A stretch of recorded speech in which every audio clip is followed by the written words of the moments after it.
মনে করো যেন বিদেশ ঘুরে মাকে নিয়ে যাচ্ছি অনেক দূরে। তুমি যাচ্ছ পালকিতে মা চড়ে, দরজা দুটো একটুকু ফাঁক করে। আমি যাচ্ছি রাঙা ঘোড়ার পরে, টক বগিয়ে তোমার পাশে পাশে। রাস্তা থেকে ঘোড়ার খুঁড়ে খুঁড়ে রাঙা ধুলোয় মেঘ উড়িয়ে আসে। সন্ধে হলো, সূর্য নামে পাটে, এলেম যেন জোড়া দিঘির মাঠে। ধু ধু করে যেদিক পানে চাই, কোনোখানি জনমানব নাই।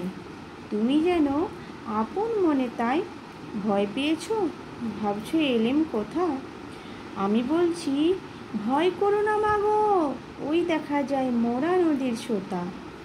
আমরা কোথায় যাচ্ছি কে তা জানে, অন্ধকারে দেখা যায় না ভালো।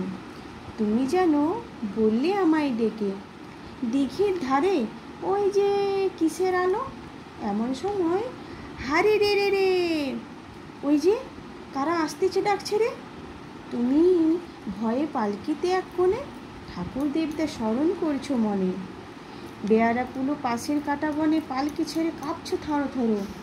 আমি যেন তোমায় বলছি ডেকে, আমি আছি ভয় কেন মা করো। তুমি বললে যাস নে খোকা ওরে। আমি বলি দেখো না চুপ করে, ছুটিয়ে ঘোড়া গেলেম তাদের মাঝে। ঢাল তলোয়ার ঝনঝনিয়ে বাজে, কি ভয়ানক লড়াই হলো মাঝে। শুনে তোমার গায়ে দেবে কাটা, কত লোক যে পালিয়ে গেল ভয়ে, কত লোকের মাথা পড়লো কাটা। এত লোকের সঙ্গে লড়াই করে ভাবছো খোকা গেলই বুঝি মরে।